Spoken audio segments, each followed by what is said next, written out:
My name is KirinDave, and you're listening to the tPod.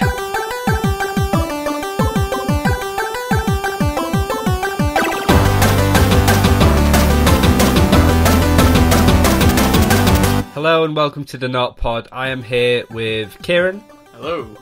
I'm here with Will. Hello. And I'm also here with KirinDave, or just Dave Fayram. Is it Fayram? You can just call me KirinDave. You can call me KirinDave. KirinDave. Mr. Hello. Kieran.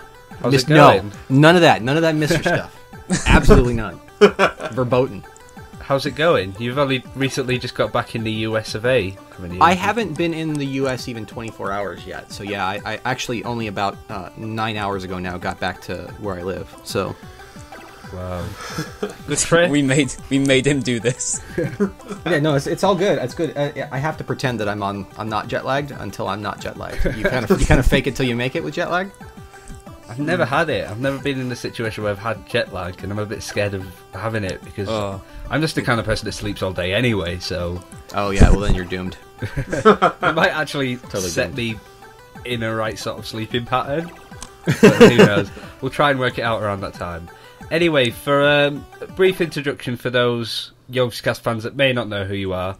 Probably don't. Who are you and what is it that you do for the Yogscast? Because there is a bit of confusion. Some people think that you run the server, some people think you are just Some people think I'm Dave Chaos, which I am definitely not, and I definitely hate the fact that we have that overlap just because I don't want to give Dave a hard time. I'm KirinDave. I started the Resonant Rise mod pack project, which originally I was a member of Feed the Beast and was trying to give them updates. They didn't want them, so I started my own project. Did a bunch of stuff for a while, was kind of a modestly tiny, popular little mod pack. There's a lot of them out there. We were like DNS Tech Pack or something like that. Okay. I met up with some people who were part of Chaosville, and I did the Chaosville mod pack for Day of Chaos, which was basically just Resonant Rise with a couple of things they wanted that we wouldn't normally ship. We did such a good job for them that then Lewis approached me, and we did the Yogscast Complete Pack. How much work was it to make the Yogscast Complete Pack and get it running? Oh, it's a fair amount of work. There's two people who do the primary workload. That's me and another guy named Vladikin. He does more of the technical work, and I do a lot more of the front end work, stuff like this, or talking to people, making sure we know what the Yogscast want, stuff like that. And I would say it's probably like a solid 8 hours of work. It's like a full workday once a week to keep it going. God. A lot of that is like collecting user feedback, sorting through bug requests, checking OpenEye, things like that. I'm guessing there's a lot of bugs with all the different mods trying to work together and stuff. I'm guessing a lot of stuff comes up. Yeah. I mean, having over 200 mods in a pack means that you have issues that no one else has. Sometimes mod authors are receptive, and sometimes we have to find workarounds on our own. So Dave, what work do you do for level money? What work do you do for level money then? Yeah, I'm actually the CTO. Yeah, sure, the Chief Technical Officer of Level Money, which is a relatively small startup in San Francisco. I was one of the founding engineers, and I was originally the lead engineer. And that startup is all about trying to find a way to take the modern world of how people, in their 30s, 20s, their teens, even people younger than that, how they actually deal with money. Like, it used to be you could look in your wallet and see how much money you had. That's never a world I've lived in, except maybe when I was 9. But it's really hard now because you got lines of credit, you have credit cards, you have revolving credit cards, you have maybe if you're older you have a car loan, you have a bank account, and they're like, oh, only you know your bank account balance. Look in your ATM, that's only provisional, right? Which is dumb because they're the ones that are going to decide if you can afford something or not. So yeah, we tried to make an app that works on mobile that tells you not only how much money you have, but looks at all your transactions and says, oh, cool, I see you've got some bills here, and then you tell us oh, I want to save up for a vacation or a guitar or something like that. We put that all together and say, okay, well, don't spend more than this much per day, per week, and per month, and you're on track to pay your bills and save up for your goals. And then we can kind of watch your bank statements and stuff and tell you how close you are adhering to that. For some people, we get down to hourly resolution. So you swipe the card, and within at most 59 minutes, the system updates and tells you how much you're on track, which is really useful. And we're trying to make it go even faster than that. Okay. It looks like a really interesting, good app, because especially for students like us and stuff who are living check to check, money monthly income to monthly income. Not even that. It's about 3 months every every 3 months you get just a lump of money, and it's like, right, I need to survive with this. Yeah, and that's actually one of the things we've been working on, is getting really good at handling that case. We're starting to get to the point where we're as good as people who get periodic paychecks. The next big challenge is people who live they live with really what we call bumpy income or spiky income, where they'll get like a good tips when they work like a waiter or some job like a taxi driver where they get tips, and we want to make the app really good for them too. Okay. But yeah, it's definitely useful for that, and we're trying to branch out into other countries. Right now it's US only, which probably doesn't have a great intersection with your audience. Very sorry, but we're working on getting it out there. It's actually a big challenge legally, because what we do is we link up to your bank accounts, and we read your bank account statements. And in a lot of countries, you have to have certain regulations and rules in place before you're allowed to do that, which is a good call. We're very happy to make sure that we are doing everything to the letter of the law, and generally try to exceed the standards of the industry in terms of security and making sure that we can't possibly lose things or accidentally slip your password. It sounds very similar to my mum when I was at uni. It's sort of like, I've read your bank statement. Why have you spent £100 on this? And it's just like, well, there's sort of a joke at level that you don't want to go into dad mode where you're like, oh no, right? But at the same time, we'd like to be able to make it so that you don't need your mom to ask that question. Yeah. The thing is, your money is yours, and we talk about it.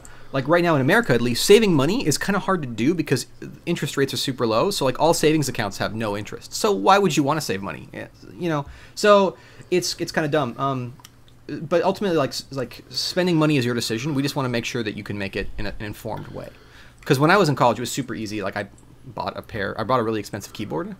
It was super cool, but then I couldn't afford to pay my rent because I made a dumb decision.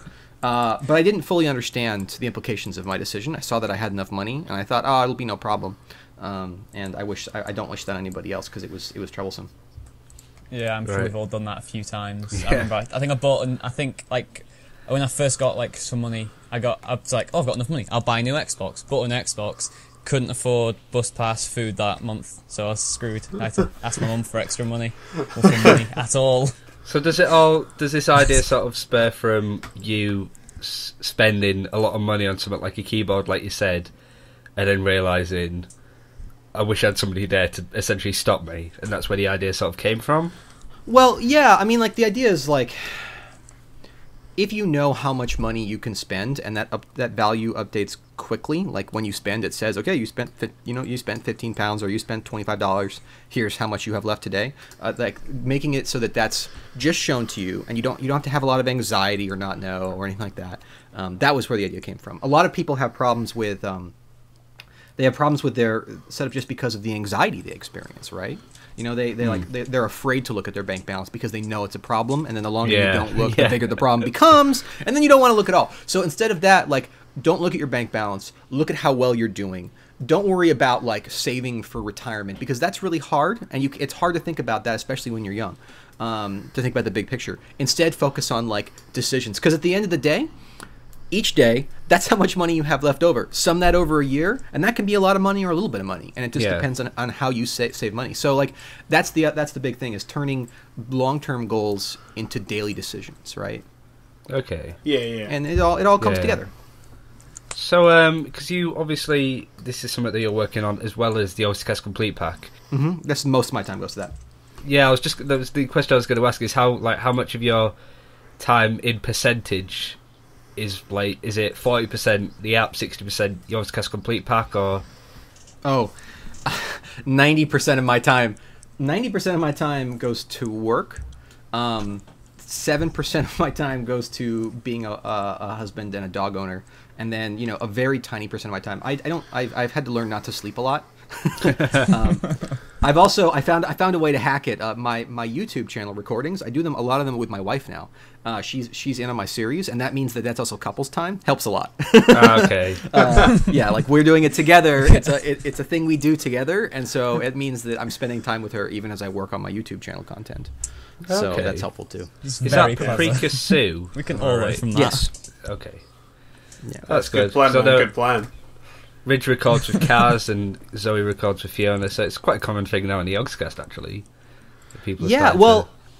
And I watched. I actually am not a super long-term fan of the Yogscast. I only discovered them a while ago. It was actually because Truckin' Tuesday. I was talking to Lewis about this when I visited them, and it was like Truckin' Tuesday that made me discover them because it was so damn funny, right? The games were so bad, and like the one I watched was the one where, I don't know if you've seen it. It's a famous clip where they're playing the truck game, and then the wheels come down from heaven and assemble themselves into the car. That clip, and that was actually the first time I saw Simon and Lewis, and I watched it and I was like, this is amazing, right? I got really interested in them because they're like, what the Yogscast is doing is just, it's kind of amazing. You know, you look at how different they are from so many other, even YouTubers, but also look at anything that's on television, right? And like this whole format of people going out, playing games, being personalities, it's like a reality TV, but not exploitative. Like it's not like there to screw people over, put them naked on an island and watch them fight. I've never thought of it that way. That's quite enlightening, I suppose, to see it as like reality TV. It makes me sort of feel like, oh god, it's like I always complain about stuff like Jersey Shore and Made in Chelsea. Like, well, I'm kind of doing the same with something else now. Right, but the difference is, like, Jersey Shore is a terrible show because it's about terrible people. Let's just put it out there. But also, they know that they're terrible, and they've made themselves more terrible. Like, it stops being reality TV. Now, sort of the same thing happens. Like, the Yogscast, they have their in-game characters, and they have their real-life characters. But you're ultimately watching it because you love watching Simon and Lewis interact or Duncan freak out, right? And those responses are genuine from real people. It's also, they're, like, doing something that you understand directly. I have never been to a club in Jersey. I'll just put it out there, right? Whereas, you know, I have played a lot of the games that they play, and I have had a lot of the same reactions, so it's very identifiable. It's also cool because it's like the most awesome kind of advertising for the games industry, and already the games industry is it's like quietly growing enormous, huge, and actually for a lot of people superseding many aspects of like watching television. Like I certainly have, I gotta confess, now I watched a little bit of the World Cup. I'm a little bit atypical for an American that I did care and I was very curious, but I have watched a lot more of the Dota International, especially in the last like week. than I had watched of the World Cup, right? And I've been more excited about one than the other, and I'll tell you, it's the Dota International. So, and that format's way better too. I think that sort of thing is like the future of entertainment for our generation and maybe the next one too. With esports and stuff like that as well, when you get, you know, you've got all of these MOBAs and you've got Hearthstone, which we've all been playing a lot of recently.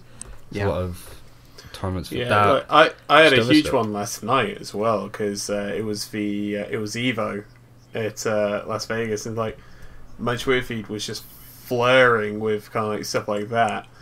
But honestly, there wasn't actually a lot about the World Cup on it.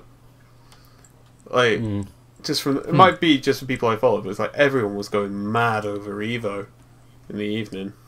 The interactivity of everything at the moment, sort of to YouTube and Twitter and Google Plus, I suppose, even that as well, and Reddit as well. It's got to an all-time high now, and it's great that you can just surround yourself in media that you enjoy. You know, it's not like TV also, where it's like, you know, it's not. Go ahead. I was going to say, like, it's not like TV where you have to sit and watch a show that you may not like, you know, like 15 minutes of Who Wants to Be a Millionaire to watch your favourite show that's on in about 20 minutes' time. You just watch it whenever you want. It's all on demand now. Yeah, well, that's the thing. I think that because a lot of the media that we want to consume and the journalism we want to consume doesn't have a ton of baggage from people more used to TV formatting and used to producing TV formatting, means that they're willing to try stuff. Like, you know, you look at like the Dota International, and the Dota scene is a great example. Like in the game, it's built in that there are announcers and there are streams and there are recorded games, right? Similarly, you know, you look at something like YouTube where nothing's on demand and everything's loosely strung together, and you can either binge. They were like, you know, everybody on YouTube has known what Netflix has only recently apparently discovered, which is that, you know, like over the last 2 years, they've been like, oh yeah, some people we release whole seasons of shows like House of Cards at once because people just want to devour the whole thing in a weekend, right? Yeah. Well, I mean, how many people watched all of Shadow of Israel in a weekend? I mean, like that was happening for years. So in that just sense, I think that this particular part of the media production world is way ahead of the curve. And that's one of the reasons I was really interested to go visit the Yogscast, was because here are folks, you know, they're working to find their way. They don't have all the answers, but they're so far ahead of the curve, right? They have a sustainable, successful, like, you know, multi-million-dollar business based off of this stuff that most of the world doesn't understand, right? And they're continually like like just at the leading edge of what is, I think, like what in 10 years will be just what we expect, right? Like that'll just be the norm. It is very competitive, though. Very competitive. Yeah, well, and I think that, we're all still struggling to find out good ways to make money, right? Like right now I could never, and I make sure to put a limit on the amount of time I work on my YouTube stuff, because there is no way that I could make a living off of YouTube, and I don't want to like pretend that I could. So I don't want to, I don't want to give people false hope. I could edit harder, and I could maybe keep my production values a little bit higher. I could spend more money on mics and stuff like that, but I don't want to, because like that's not my breadwinning right now. Everybody's sort of struggling to figure that out. How do you replicate the success of the Yogscast? I don't know if you do. Maybe it's just something that has to, but then you look at, like people, there's just some people have a trick for it. Like Purple Mentat's been growing phenomenally well. Like the guy's just out of control. Or that media, I know it's more than one person working on that, but there's a couple people that help him out. But yeah, you know what I'm talking about. Like some channels just grow suddenly and phenomenally, and there's not a lot of how or why about it. It's a lot of, you sometimes just strike gold. I mean, what we do here is we're not really expecting anything like that. It is just a group of fans and it is just fun to do, really. I think I speak for all of us here. Yeah.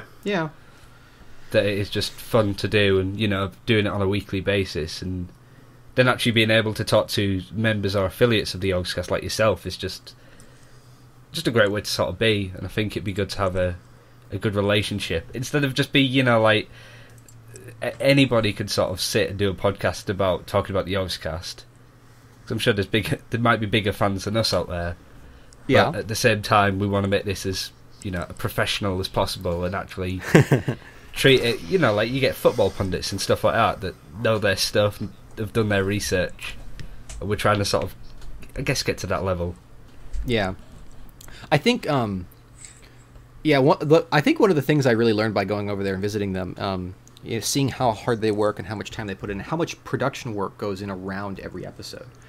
Lots of people come to me and my Feed the Beast fans. So like originally I was much more embedded in the Feed the Beast ecosystem. Yeah. Right. All the folks around there. When I started drifting away from that and going to the Yogscast, everybody was telling me like, why are you hanging out with those clowns? They're so bad at Minecraft.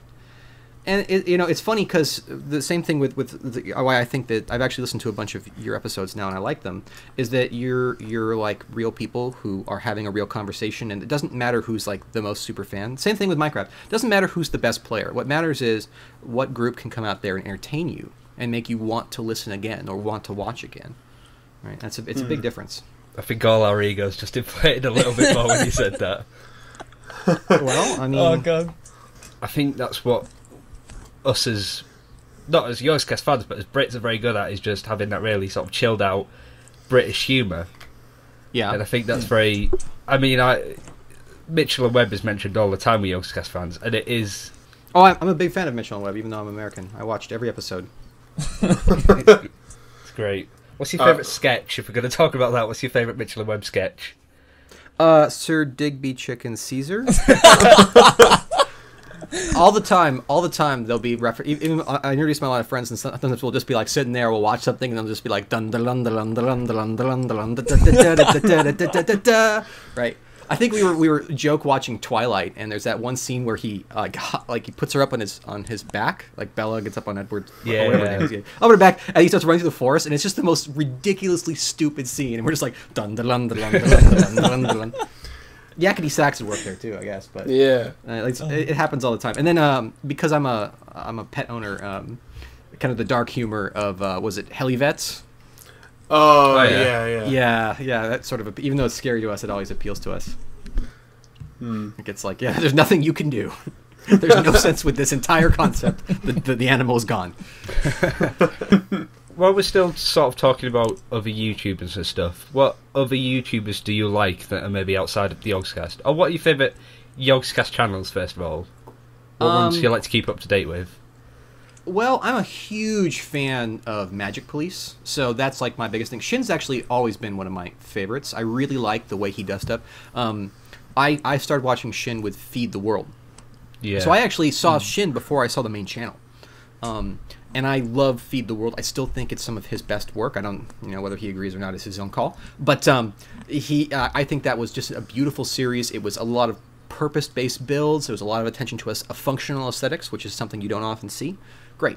I like the 4X content in Duncan's channel. Always keep up on the main channel. And then also the Fright Night stuff with Hannah and Kim. Both my wife and I absolutely love that. We can't get enough of it. Can't wait for them to do more of it. Outlast was great. I really enjoyed them playing Outlast. Oh man, well the Outlast DLC was not so fun to watch, but oh god, that was terrible. Like they were great, but the content was horrifying. Yeah. Oh, and of course, I can't get enough Sips. I know that many people. Sips is fantastic. I could just listen to that bastard talk all day. Outside of the go ahead. Outside of the Yogscast, who would you? Bevo LJ is fantastic. Rorax is really great when Rorax puts out content. Don't miss them. Like all the folks, I try to keep up with everybody who's part of the kind of Resonant Rise family. So like I try to watch Sace as much as I can. Although I confess that I've slipped behind with him. And then folks like Corjant J and also some of the Chaosville folks. I love watching Delta Squid, in particular Crane's Lapis Labs. I've watched that a lot. I'm a big fan of it because she's also really consistent. So, yeah. Those are sort of the things I watch when I watch those things. Other than that, I watch a lot of... probably my channels with the highest views are The Verge and the Google Developer channel. I'm sorry. Very boring for this crowd, I know. No, it's fine. Yeah, I was just going to say, like you said about somebody having a consistent schedule... because you're a person that obviously loves your Minecraft, what would you say to people that are wanting to do Minecraft as a YouTuber? Would you say that consistency is the most important part? It definitely helps. Like, it sort of depends on your format. I changed my schedule around a little bit. I'm getting some more success with it, but that success is not necessarily just because I changed my scheduling to be more consistent. Consistency helps because people make time in their schedule to watch you. Particularly if you release close to when they can sit down to watch. Like I release and it's morning UK, and actually apparently a lot of people eat breakfast and my fans and watch my channel, and they appreciate that routine. So I get more views because I sync up with their routine and it's new content, and they feel like they're doing something super fresh. So when they load up YouTube, it's like the first thing that's on their subscription what to feed. watch. Exactly, and I like that setup. I try to keep with that, although I had to break it last week. The other thing I can say is that the big struggle that everybody doing Minecraft has is to be different, to find your angle. And that's even more important than consistency, right? You look at Yog Labs, which is in no way consistent as a release schedule, but they consistently get a lot of views. Not just because they are, the Yogscast and they're awesome at it, but because Yog Labs is such a different kind of mod spotlight. And they routinely, they annihilate other people doing mod spotlights out there, right? And it's because what they're doing makes you like the mod, and they sell the mod, but they're doing something that's fundamentally story-driven and interesting and integrating it in a surprising way. And it's really important for anybody who's starting out with Minecraft or any gaming YouTube to find your own angle. And I strongly discourage you from, I think I haven't seen this work well yet, is being like the super competent person. Like being like, oh yeah, I'm a pro, I'm going to go out there, I'm going to totally kick ass. Some people do it, but it all starts to sort of blend together, right? Yeah.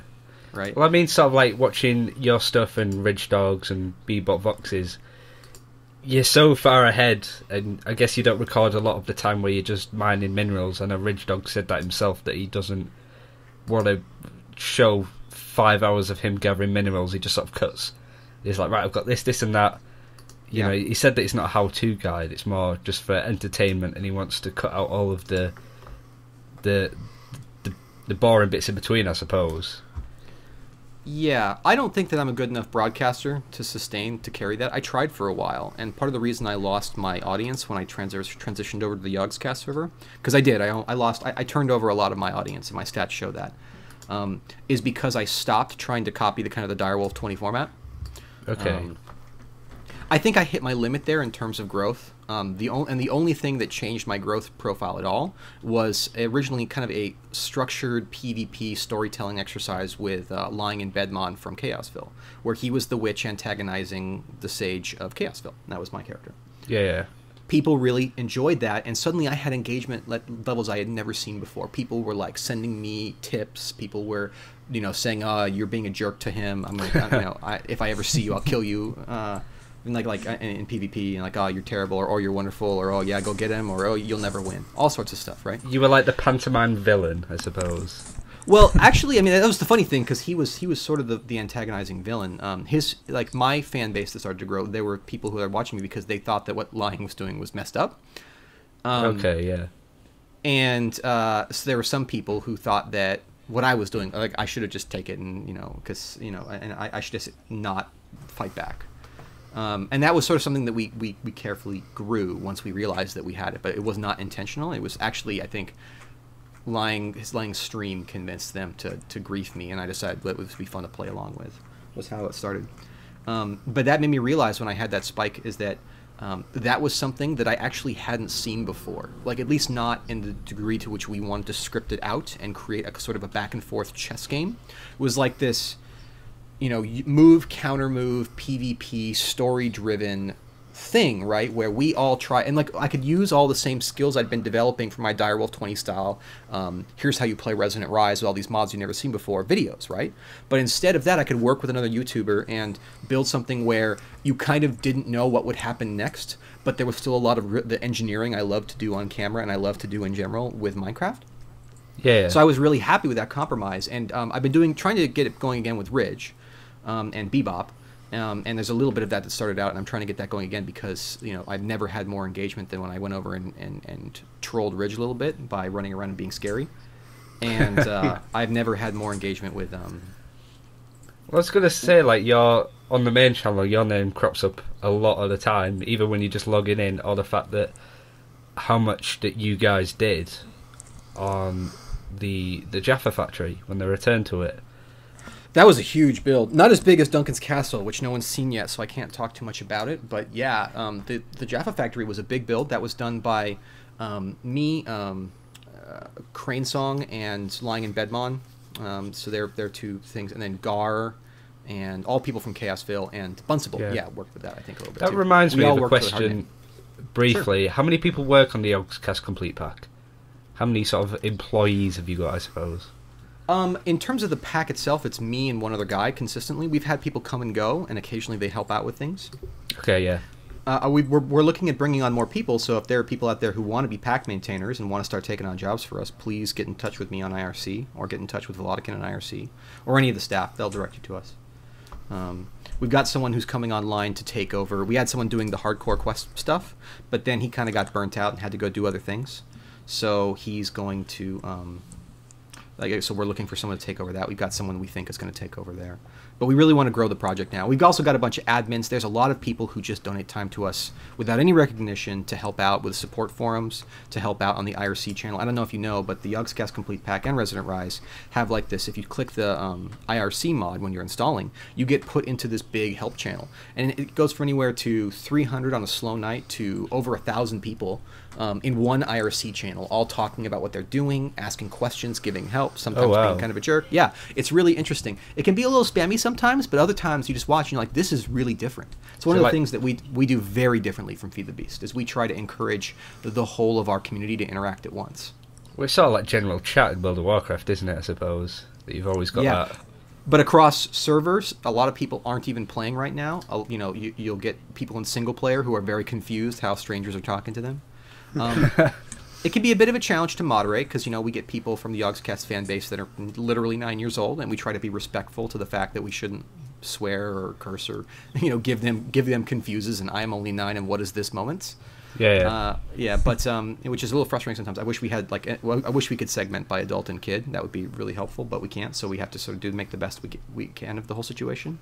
But it's great, and you see regulars in there. You'll see people, and you realize that you'll get to know people when you're playing Minecraft, and as if you were on a server with them, but you're not, and you're playing your own thing. But they still give you advice, and it really gives a lot of opportunities for people to meet things. It's very different from doing something like Feed the Beast forums. Yeah, and it's kind of a grand experiment for us, and so far it's been really successful, to the point where we get special instructions and considerations from our IRC network because we're one of the biggest channels on there now. We can have over 1,000 people in one channel. It can be kind of startling. Yeah, definitely. I mean, I guess that's the the main thing about Minecraft's success is being able to play with other people, and the fact that you've got even people playing on their own in a certain way are still playing with other people. They're still connected in that sort of community. Yeah, it's really wonderful. I think I got to give all credit to Vladikin. I thought that it wouldn't work. He thought that it would, and I said, well, let's try it, and it worked really well. Cool. I think one of the main things to talk about at the moment is the fact that you have been to Bristol. You've said a couple of times you have gone to meet the Yogscast. What was that like? Have you ever been to England before? No, that was my first time to England. What did you think of England? What's stuck out in your mind? I mean, I saw so many. Like, for me, it was like kind of a mountain of minutia, little tiny different things here and there. Yeah. You know, it was at the time, like the left hand side of the road, and how. But there's such a different variety of people there from Europe who all are right-siders. So I would always, like, when I'm walking on the sidewalk, I didn't want to do that thing where you're like, do I go left? Do I go right? And then you both start kind of wiggling your butt around trying to get around each other. Yeah. I would listen to what language they were talking in, and if they were not talking in English, I would go to their right, and that worked. And if they were either silent or talking in English, then I would go to their left, and that worked. Oh wow. Yeah, I had to, because otherwise I did it like 4 times in one day, and I'm like, okay, we've got to figure something out here. I didn't get to try as much English food as I wanted because everybody was happy to take me out to dinner, which I appreciate, but they also used me as an excuse for more American food. So they were like, oh, you're American, let's go get burgers! And I'm like, okay, well, sure, if you're buying. So, went out with them for, like, burgers. They took me out to a really nice pub, and I got to try fish and chips for the first time ever, which was fun. It was good to go to an actual pub in an actual pub country and have actual fish and chips. Right? That's the... And that was solid. I also ate 1 million burritos in Bristol, by the way. It was really funny because, like, so I'm from San Francisco, and this is the origin, either San Francisco or San Diego, we all argue, is the origin of the foil-wrapped burrito, which they call the Mission burrito out here. Okay. And I was like, I saw a place that was selling, like, they claimed they sold Mission-style burritos. And I was like, oh, I got to try this. This is ridiculous. But then everybody used me as an excuse to get burritos. So I ate, like, more burritos in Bristol, more Mexican food in Bristol than I do back home. So it was kind of funny.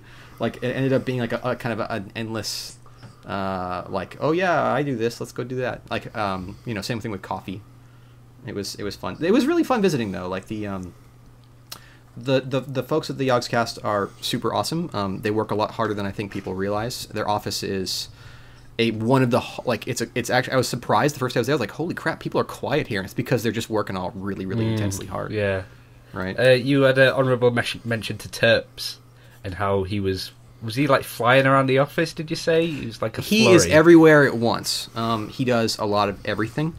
And he's in a tricky position. I don't want to talk too much business, like insider stuff, but like he's the CEO of the company, right? But he's also not the founder. So that's always a tricky position when the founder's still involved. Like Lewis, one of the founders, is still really tightly involved with the company, makes tons of creative decisions, is sort of the arbiter of what goes on the main channel, whereas Terps is not. That's a challenging position for Mark because he's, the original person who had all the authority is still around, exercising a lot of authority, and he's got to kind of find his place and take over the things that he needs to do. And being a CEO is already a hard job. So I was really impressed, like, because I see a lot of folks like that out here in San Francisco. It's all about small companies, and I hang out in a lot of small company circles. I was really impressed by how energetic he was, how positive he was, and how willing he was to just roll up his sleeves and do whatever had to be done. It was really awesome to see. Like, that guy, I sort of knew he was a cool guy, but then actually seeing him work and being around him and talking to him, I was super impressed by it.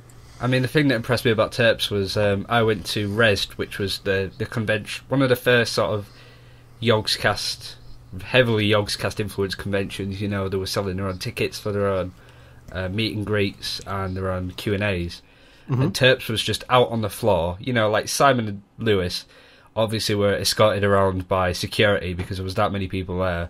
And Terps was just out in the open talking to everybody, getting selfies, just all day. It was ridiculous. And yeah, I mean, that's their thing, right? I mean, it's like that's his job. It's amazing, and it's anybody who thinks that being a CEO is an easy job has never seen a good CEO in action. And I think that Mark is definitely one of those people. He's very involved. You're right with saying he's everywhere at once. He's on. I just enjoy him on Gmod as well. It's good to see that he's constantly he's constantly making videos or being part of videos, as well as doing all of the tricky behind the scenes stuff. I imagine there's a lot more to it than people think. Yeah, he doesn't record nearly so much as everybody else, and they help him out because he has a lot of other things to do. But I think it's really good that he gets that exposure, and he's part of the public face of the Yogscast. Yeah. You said in a vlog, and I don't expect you to say much, that you were working on something secret. Is that Minecraft related? Or is that... Yeah, I worked on several things. And I could talk about some stuff. I mean, there's PvP content I helped set up that will be coming out in the future. I said very publicly I've been working a lot on Yoglabs, and I actually got to watch a really, really massive build that we've been working on and off on for fully 2 months. It is unlike most things in Yoglabs in that it is actually fully functional. Everything is that you will see in the episode, and you'll know which one it is when you see it, because the scope of it's just enormous, right? You'll see the room itself is just enormous. Everything that was done there was done. It actually works. Like the entire thing, you could put it in a real Minecraft base, and if you integrated the computer craft stuff, or the open computer stuff properly, it would all come online and work and power a base. Okay, is this what it's amazing. Sort of, because of the recent stuff that they've done with the space? I don't really know what to call it. The sort of space and saving buildings into a hard drive and stuff. Is that all? Yeah, the applied energistic stuff. Yeah, I mean it's all going to be in the same. I don't know when it's going to come out. Obviously, it probably will be a little while from the time we record this, but relative to when you put the episode up, I don't know. Probably sometime this week, I imagine. We'll see, because it's going to be tough to edit. It's vaguely connected to that, but it was a huge amount of work. The same people who worked on the Jaffa Factory and Duncan's Castle worked with me on this build, but this build is. I will probably never do a build for camera this ambitious again. I got more Yoglab stuff to do. Yeah, there's other mod pack requests and mod integration requests that we do all the time. Ars Magica 1.2 just came out, and it's a little bit raw, so I'm holding off giving that to the Yogscast to record with, but part of my work was helping everybody sort of realize that's about to happen and get them some documentation on how things are going to change. Yeah, so I mean, like all sorts of little things like that. There's one or two things I can't talk about, but entirely like at all. But there's lots of really awesome stuff there that's constantly happening. And I also just got to sit there and hang out with them and work there. It was fun. I imagine it's quite good just being able to sort of sit on the sofas in I don't know if they've still got the common room because Film's moved in, but yeah, they don't really have. They have a common room, but it's more of a staff planning room.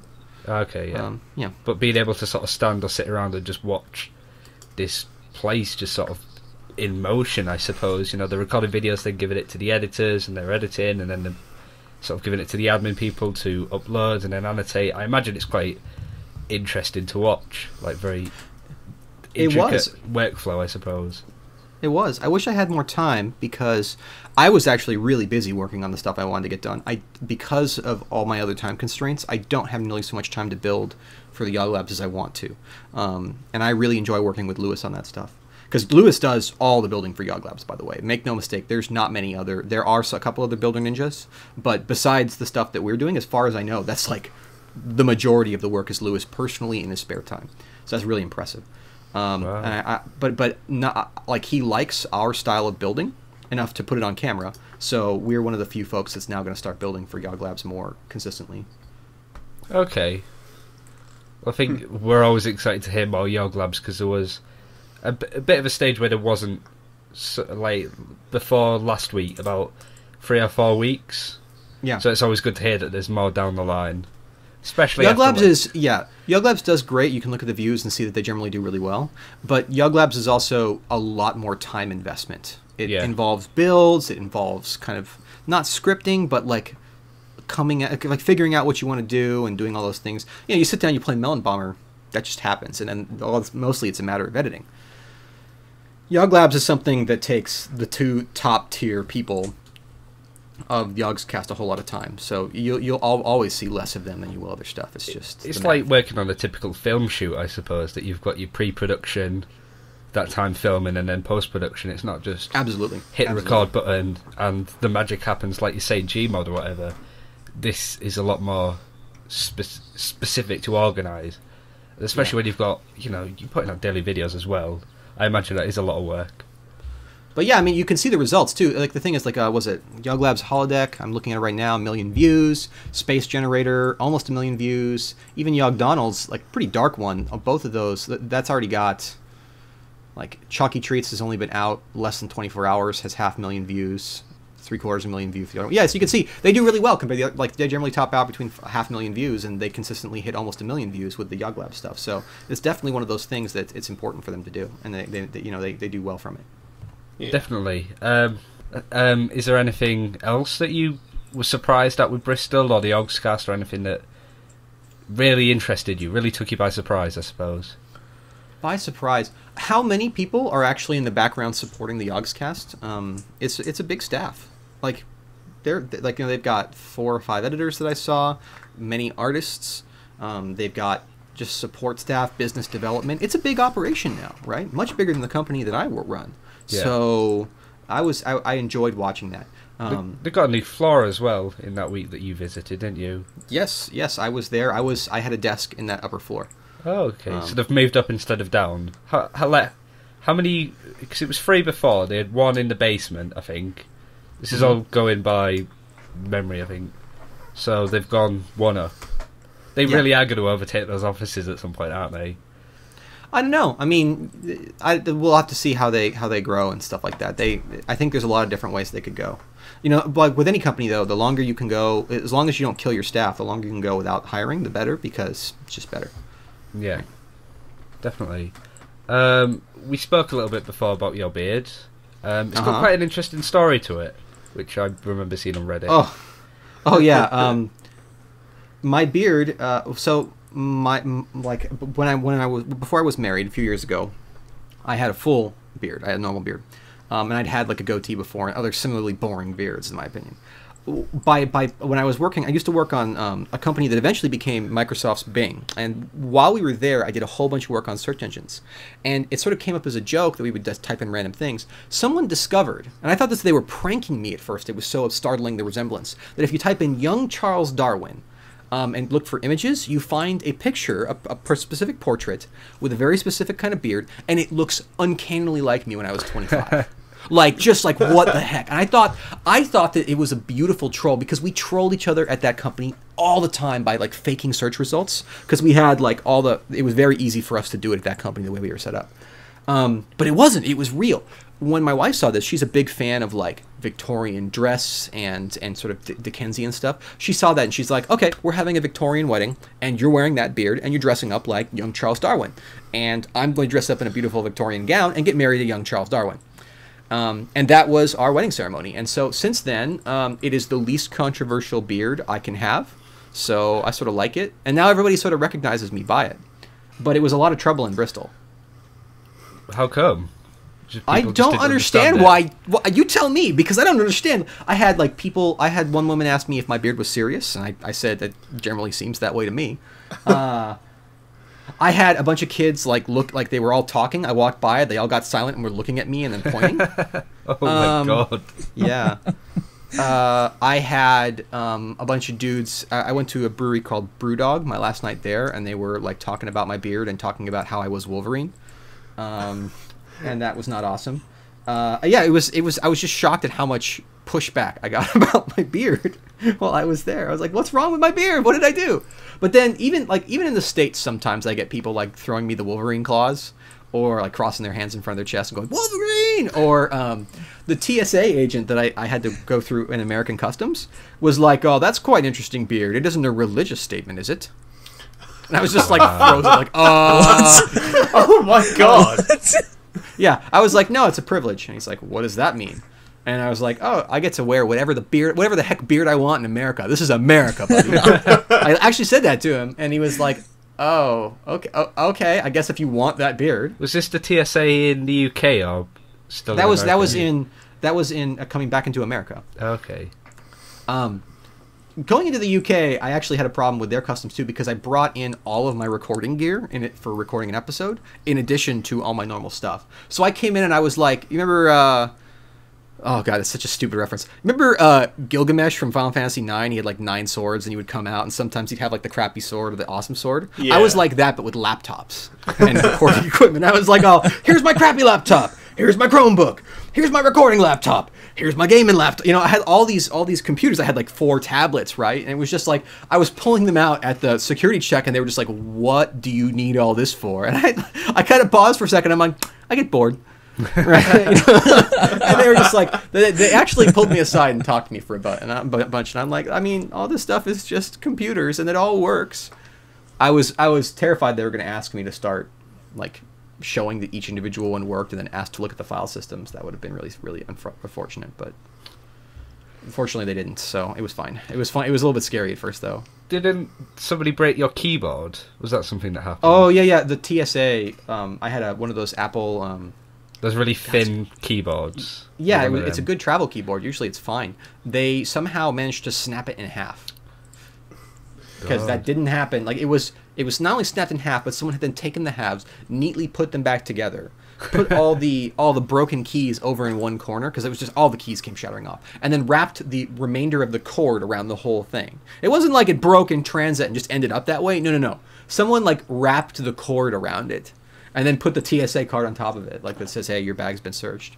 I was pretty pissed. Yeah, I can imagine. I'm kind of what is this? Yeah, I'm kind of clutching my keyboard now because I use that keyboard. Yeah, well, I mean, think of that keyboard's like freaking solid aluminum and then pretty industrial plastic. How someone snapped that, I don't know. Like, I would need my knee to affect that. It isn't like someone just walks up and like Zangiefs it into it like in half. It's some serious business there. It's like he's literally taken it and sort of snapped it across his knee. Yeah, or like, oh hey guys, skateboard, right? And then snap and they're no problem. God. I think if someone did that with one of my editing keyboards, I would just be pissed.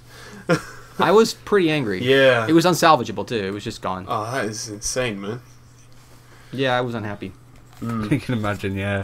I was not pleased. So, you've more and more got involved with the Yogscast. Is there any... I mean, you said before that you, at the moment, really out focusing on YouTube to make a living off. Is there any plans to get more involved with YouTube and to maybe even, down the line be Yogscast KirinDave, I suppose? Is that something you'd be interested in, or...? I don't know, man. I mean, like... I really enjoyed working with them, and I'm going to keep working with Lewis. I was very clear that I get along okay with Lewis. We love to just sit down and talk bullshit while everyone else rolls their eyes. Like, at one point we were talking about like the relative strength of the dollar and why America's insurance culture causes costs to go up in the UK. And you could just see Shin just over in the corner just like, oh my god. And I was just like, how you doing over there, buddy? How's your boredom meter doing? Right? And, so we have a good time talking to each other, and I'm going to try and play some stuff.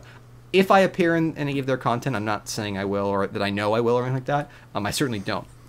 And I'm saying I probably won't, given the schedule syncing problems. But it would be wonderful. I would love to do it. I genuinely enjoy playing. I'm hoping that I can play some Dota with Lewis, because he said that he would give me tips. But, or Civilization, which I need to beat my boss at work. Oh, he's too good. But, You can practice against us if you want. Yeah. Will's are very much a try-hard. I'm not a try-hard. Will only plays two civs. Well, no. Korea and Babylon.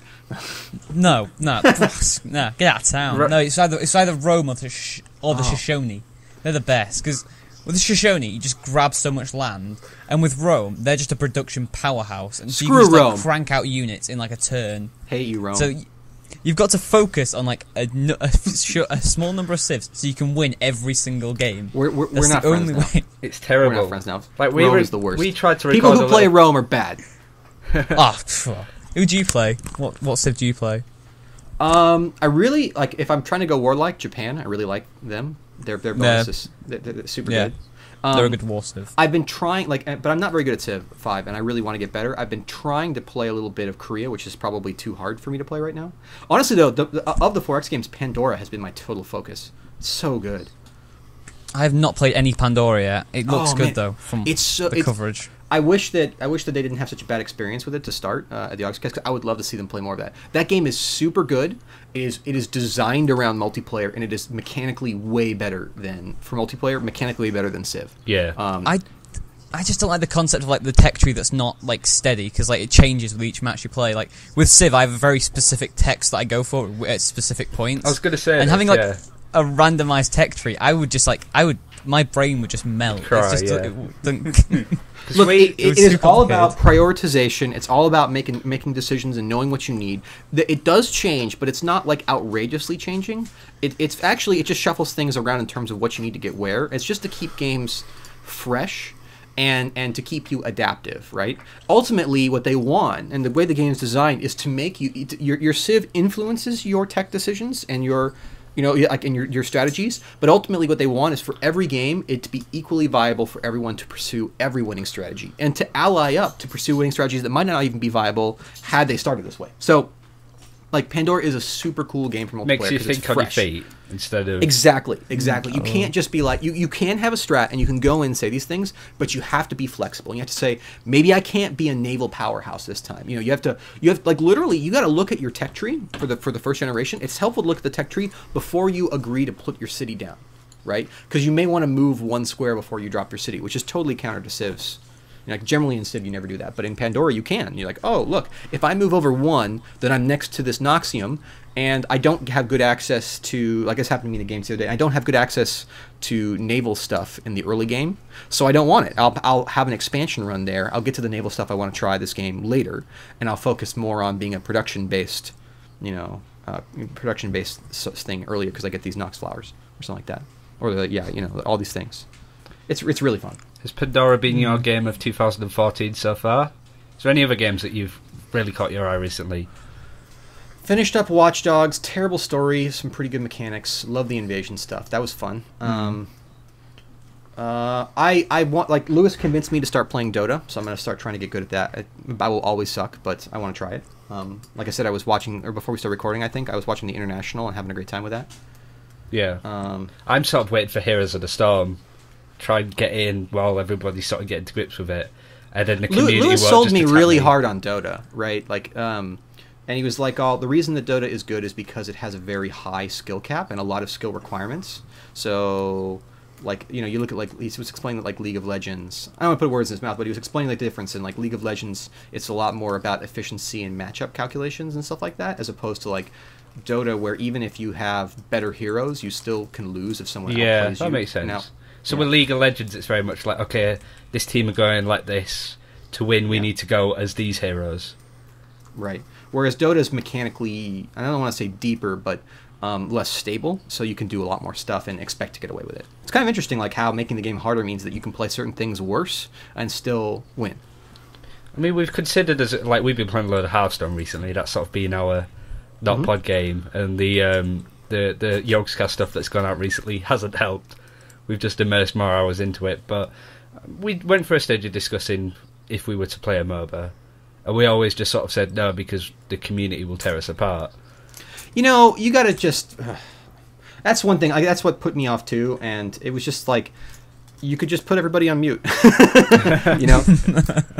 I mean, and that's sort of the truth. And if you can get enough people to play with together, any game is great. I feel the same way about all sorts of games that I play online. You just can't, like, you go play public Gary's mod, like on Murder. Holy crap, people are terrible. Yeah. What was the game that you played, Will? Was it Jailbreak? Oh yeah. And there was this girl that was just like, some girl. She was like in Jailbreak. I don't know if you know this, but like, your prisoners in a prison, and there's one person who's a warden, and they tell you what to do. Yeah. And there was this one girl. She was the warden. She was insane. She was, like, taking it so seriously. She was like, if you move one step this way, we will shoot you. And she did. She just killed people, and then they'd be out for, like, 5 minutes. They couldn't do anything for 5 minutes. Like, people on the internet, they get, like, mental about things. Yeah. They get really into it. And so you just gotta accept the fact that when some people define their self-esteem by how well they play a game. And you just gotta kind of feel sorry for those people, and be like, and you know what, I can do other stuff too, and then just have take games as they are, as entertainment. So I still remember playing Unreal Tournament like 2004 way back in the day, and we had this giant CTF match once, and it was a bunch of friends of mine, but it was on a public server.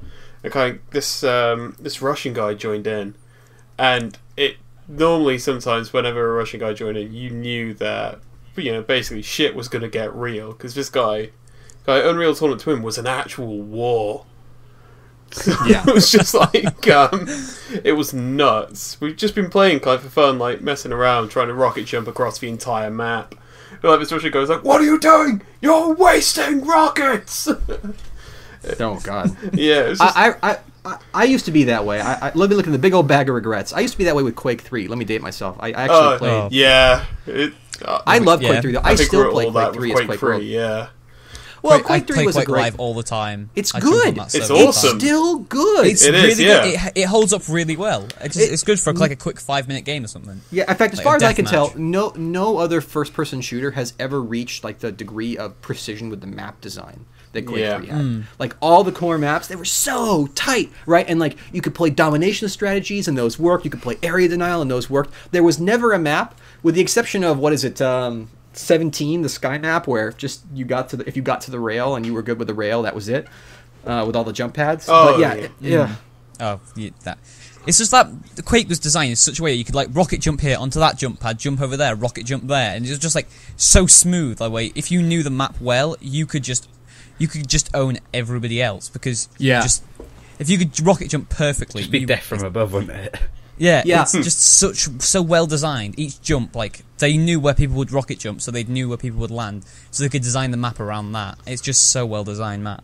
Yeah, I guess maybe that's like the same argument Lewis was trying to convey to me with Dota, and I sort of I guess that's right for Quake 3. Quake 3 had an unbelievably high skill cap, but it was playable even at low levels of skill, right? So it was like, and then you would see stuff, and like sometimes I would lose in Quake 3, and I'd be like, I would be thrilled because it was beautiful, right? Like you would see people, and they would counter predict you. You would see people who would do things like rocket jump up in the air, and they would grab the armor so they could rocket jump off a wall and do a wall jump to get somewhere, and you were just like to get away from you, and you're just like sitting there slow clapping, like holy crap! You gotta give that's him that gorgeous. One. You gotta give him that. Yeah, you're like yes. You win.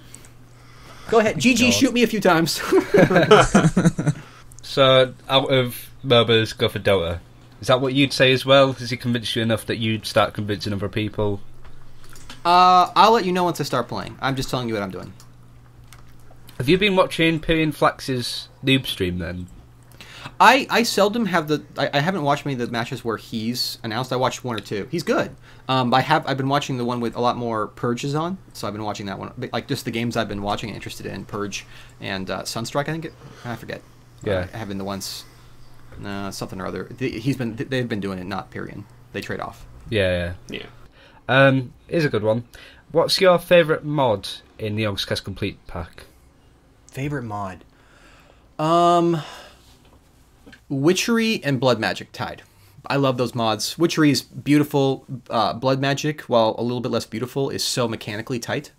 Both of them are just fantastic. They're what magic mods like. And what tech mods, both, just they're perfect expressions of a theme. They're mechanically just right. Theme wise, they all hit the notes they want to hit. Really beautiful mods. In some ways, even more cleanly than Thaumcraft. Okay. And has there been any mods that have been more difficult to set up in the complete pack? You know, those ones that are sort of like you're sick of them because it's just taken so much effort to put into the mod pack. Resonant Induction will be out soon. That's been a ton of work.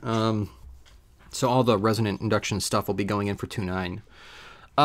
Probably Ars Magica is one of the hardest ones. I mean, it's a great mod. We all love it. But, oh man, is that mod hard to integrate sometimes. Yeah. It's just...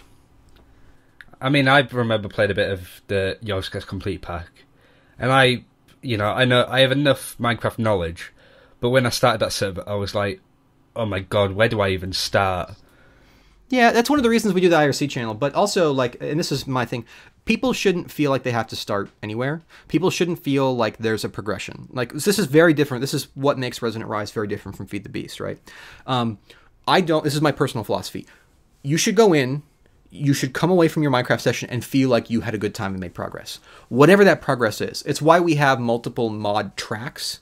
If you look conceptually at Resonant Rise, we have a track for builders. That's why we will not ship without chisel. It's why we make a big point of making sure that we have carpenter's blocks, even though that mod causes a lot of lag problems. Why we have a mod like Secret Rooms is, again, for builders. But then there's also like the technical mods, and we really wanted to have a strong technical presence. So we've got like Mechanism, we've got like Engineer's Toolbox, which not many people use, but really beautiful mod, very fun. And then we got really strong like magical side of things. But we also have something not just for like tech builders, but we also have stuff for PvP people. The magic helps a lot with that too. We have multiple tracks, and you should be able to you could live in a mud hut, right, and get a survival generator working to a furnace. And for you, that may be like, we can sit here and we can chuckle, but that may be a big deal for you. And part of it's just because, I've been living, breathing Minecraft for months and months and months. I know every mod off the top of my head because I've actually put in time for it. Yeah. Lots of people haven't. They shouldn't be expected to. And I really don't, I didn't like, part of the Fate of the Beast community that I really hated was this notion of we play this like we would any other sandbox game, where there's some notion of optimality and resource preservation and all these things, and like the Greg Techie Watt style of, how many hours did it take you to get here, here, and here as a judge of how good a player you are. I don't think that there's good or bad players in Minecraft. I think there are people who are good at having fun in Minecraft. Right? And those are the people that I want to reward, and I want to try and help them. Now, we still try to teach people how to use mods because there's all this cool content out there that we want them to see, right? Like, if you just put in a little bit of time with blood magic, you get so many interesting effects, right? And so many fun things that you get to do. Put a little bit of time with Witchery, and then suddenly you're visiting the land of, you're visiting Purgatory and going to the spirit world to gather soul cotton and all. It's just nuts, right? All these beautiful things. Or even just like Mechanism, and you go through the journey. And really, the only reason you do it is because you want to accomplish it, of making a 5 times ore processing system in Mechanism. All those things are things that people should do for the sake of the fun of it, and not because they feel like they are progressing up a tech tree towards a set of builds. It's the journey, not the destination. Right, and I do appreciate that some people really like that guidance. We've sort of ceded that sort of gameplay to Agrarian Skies, Jaded Cat, IMS. They put a lot of time into packs that do things like that. I think that, and I think they're wonderful. Although I like Agrarian Skies and I played through it, and I thought it was a fantastic and ambitious project. The only thing I don't like about Agrarian Skies is that you can't watch many people play it because there's one progression path through it, right? You watch one person, you play through yourself, and it's like, you watch them all. Yeah, you've watched them all. Even the Yogscast. And I talked to Lewis about this, and he's like, we really like it. We love the quest book. We'd love to see that in Resident Rise in Yogscast Complete as a tutorial mechanism. But and we'll keep doing these quests as long as we got them in Agrarian Skies. But there's a point where we're just going to put this down, right? And for me, I always wanted to make something where you could conceivably have the same map for 8 months, right? And actually play through. And then you could go to someone else's base and say, wow, you did factorization. That's so cool. I'm going to do that now, right? Yeah. And you could do that. And you could go to someone else's base and see something and be like, oh, there's something I haven't discovered yet, and I want that too. I'm going to go do that. That looks super cool. And then you could do that 3 or 4 times. You might have 3 ore processing systems just for the fun of it, right? I that was my experience, and I got really lucky to play with some awesome people early on in my Minecraft introduction that showed me that style of gameplay, and it really impressed upon me that there was no right or wrong way, and that we should all be like, as long as you're having fun, you could be sitting there building a restaurant for all I care, right? And that's fantastic. Or you could be building a nuclear reactor, and that's fantastic. That's a cool way to look at it. I guess that's why it works for Yogscast as well, that they're all playing on the same server with the same stuff, but they are all going into different areas. Some are doing blood magic, some are doing witchcraft, Ars Magica, and then you've got Martin that's going around trying to kill all the world bosses. They're all in the same universe and they can all interact with each other, which is why I think Magic Police will be something amazing when they start hunting people down. Yeah. But they can all go and do different stuff, they're not doing the exact same thing on every sort of series. I think it's wonderful. I'm excited about Magic Police too. I keep sending them gifts, trying to power them up faster because I want to see them start doing stuff. You helped them out, didn't you? If I remember, I've helped them out. There's unaired stuff. I gave them a bunch. I gave them all the spell recipes for everything I have. Okay. I think I remember, which is not bad for me because then I get to get my name in their series, which helps a lot. Yeah. Sort of like William Strife did when he gave Simon and Lewis some the jetpack and the disassembler. We just sort of cropped in and said hi. Speaking of which, with the Jaffa factory, did you put the nuke underneath the rocket launcher, or was that somebody else that caused? It was not me. Is it not you? It was not me. I won't say anything more than that. Spoilers. It was it's amazing. Not my story to tell. It was. So I will tell you this. I didn't know what was happening with the Jaffa Factory. No one did, right? And it was actually kept. It was one of the better secrets at Yogscast. So then I go and I every week I go to every base and I look at it because when I'm going to do my upgrade of the pack, I want to make sure I didn't break anything. I go to the Jaffa Factory and all I see is this tattered remains of a building, and my heart just stops. I'm like, what have I done? so I'm like white knuckled. I'm ready to roll back the server, and I like send a message to Lewis. I'm like, I really hope that the Jaffa Factory is destroyed on purpose. And he's like, it is. Don't worry. And I'm just like, now I am also very sad. Imagine how many hours you put into it just for it to get blown up in the end.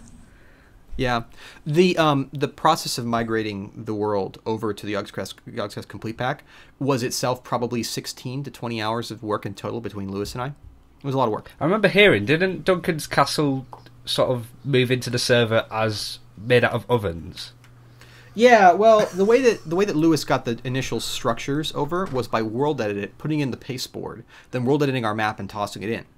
Okay. The problem with this is that what I had been doing was writing Midas Silver files to translate the world, all the IDs in the world, which was, I actually wrote a bunch of custom software to figure those out from any dump files and generate them and try and do intelligent things based on, and even had individual mod support. I should open source that because it's useful.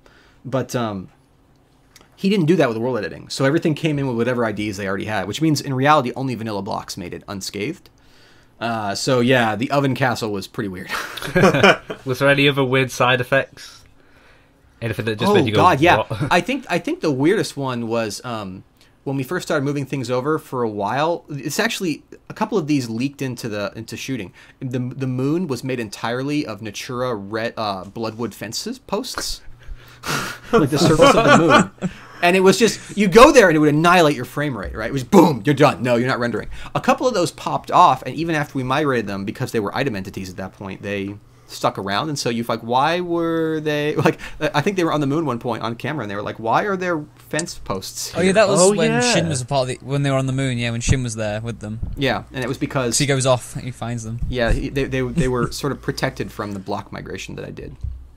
Yeah, so... little insider tips. Those were pretty funny days. I enjoyed that quite a bit. As far as the Yogscast Complete Pack goes, are there any tips and tricks that for people like ourselves that are very new to the mod pack, how to get the most out of it, you know, how much RAM to distribute to it, and just how to get the most out of it, I suppose? Sure. Figure out what you want to do. Like pick a mod that you're interested in. Or if someone says, I want to build a space station, just set yourself a goal, write it down, and do it. Don't feel bad about cheating stuff in. If being legit is super important to you, then do it legit. Don't feel bad about cheating some stuff in. You can restart your map. You can back up your map, try it out, and then delete the map and go back and do it legitly if you want. Don't be afraid to experiment. Don't try, like, you might want to watch a tutorial and follow along with that build. Strife's got some good stuff for that, some good content there if you want to check that out. You might want to copy one of my builds. I try to at least explain the builds enough to do them. But you don't have to. And you don't have to feel like at any point, like we talked before, like you have to do something a certain way. There are all sorts of ways to build all sorts of things. And quite frankly, for me, I love seeing a way of doing something that is totally counterintuitive and wonderful, and I've never seen it before. I love seeing, like, people... I know someone out there who has a Ars Magica caster-based wood farm, and I actually really want to build it myself, although put my own take on it, because I love the build so much. It's so funny. It's so weird-looking. Korjatje originally demoed a very, very funny power system. It was based off of a zombie spawner, and it dropped things onto... Engineer's Toolbox has a thing called a... was it piezoelectric module that allowed, whenever anybody steps on a pressure plate on that module, it damages the thing that the steps on it, and then generates some power. So he has some villagers that are angry because they've been hit, running around the outside on a circuit, like on a little track outside. In the center of the track, zombies are spawning it and running around a bunch of these piezoelectric plates. They run around trying to chase the villagers. They step on the pressure plates. They take some damage, and they generate power. It is the most ridiculous and beautiful power plant I have ever seen, and I was so delighted when I saw it.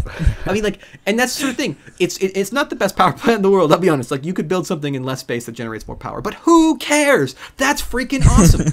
Find something that you get excited about and build it, and don't care if it's perfect or not. And also just know that if you run across a bug, let us know on the forums. Don't stress about it. Cheat around it if you have to. There's no winning or losing in Minecraft. There's just the only lose is if you walk away and didn't have fun. Okay, cool. We've got a couple of quick-fire questions, and then I think we'll probably end it because we're about an hour and a half in on this. Yeah, this is monumental. Jeez. Might as well just get the most out of it, I suppose. Who is your favourite person on the planet? My favourite person on the planet? Anyone.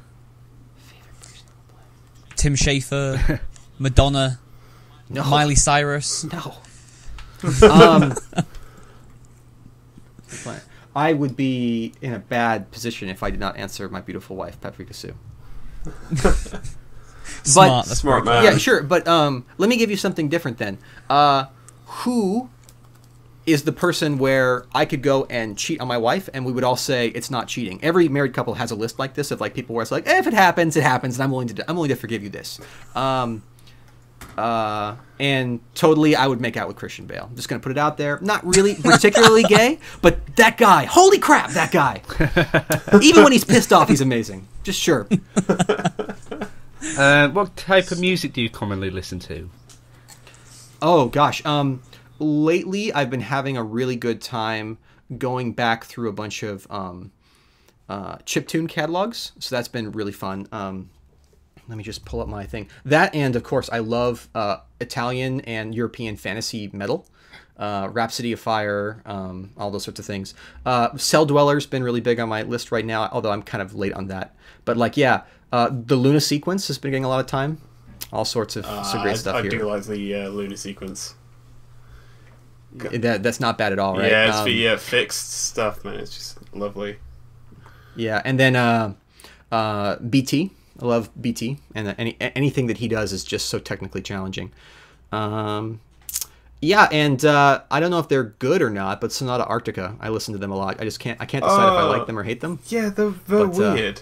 I do like them, especially their most recent. Yeah, their most recent album has just some bizarre songs where it's like it's hard to even understand what the hell they were going for. I think Tony Kaka at one point though did a track with like Power Glove, where it's like I think it was something like The Simpsons. It was either The Simpsons or the Pokemon theme, but it was him doing the vocals, and it's like what?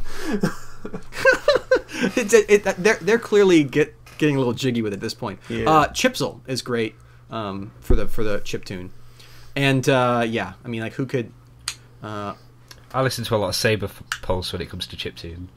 Oh, yeah, it's super good, too. Horizon by them is just the most mental song I've ever heard in my life. It's great. Yeah. And Dethklok. It's funny that probably one of the best metal bands in the last 5 years. Yeah, I find is also a parody band. Yeah. I was thinking about this today, actually, because there's this video going on. It's like the entire Batman metal thing. Yeah, yeah. And it's the song is actually a Dethklok track. I'm trying to remember which one it is, but it's always like I'm so fucking tough. Oh yeah. I know exactly the song you're talking about. So good though. Yeah, that like everything that they do. Their Doomstar Requiem, which was a opera, has a metal homage to Thriller, which is just outrageous. It's like you can't make that stuff up.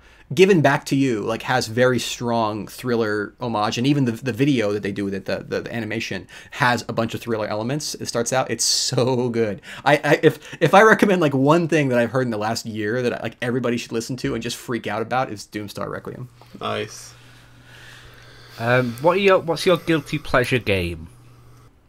Guilty pleasure game? Probably the last few months it's been Watchdog, just walking around invading. I'm really good at tailing. What I love to do is in Watchdog tailing is drive around backwards because they can't see your face from the back of the car. So you just follow them around backwards. You get like a bike which can do it really fast or something like that and still have good handling. And if you get used to doing it, like you can follow them. There's nothing they can do because they can't get close enough to you because of the bike's acceleration. It's the stupidest thing. It's like you're like following them through buildings, driving backwards on your bike. It's the stupidest Imagine being like the AI, just like, oh god, it's him. I can't do anything to stop him. Well, this is the PvP invasion stuff, so it's just like they're just suddenly, I wonder if someone's following me, and there's just a random person driving backwards on their bike after you as you go. And you can't lose someone unless you're on a bike. You can't lose someone on a bike. Warframe too has been a guilty pleasure of mine. I like that game quite a bit. I'm really waiting eagerly for Destiny, by the way. So that will be my new guilty pleasure game when I get it. Looks good. That's another question as well. What games/movies are you looking forward to this year or next? I have no real movies I'm looking forward to. But yeah, Destiny I'm looking forward to. Yeah, I would say that's really the only one I'm super excited about is Destiny. I would say that's the only one I could say I am looking forward to it. I was excited about Watch Dogs, but then the writing ended up to be such garbage that it was kind of frustrating.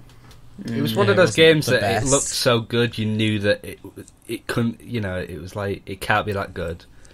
The hype train got derailed when you started playing the game, and the story just fell apart.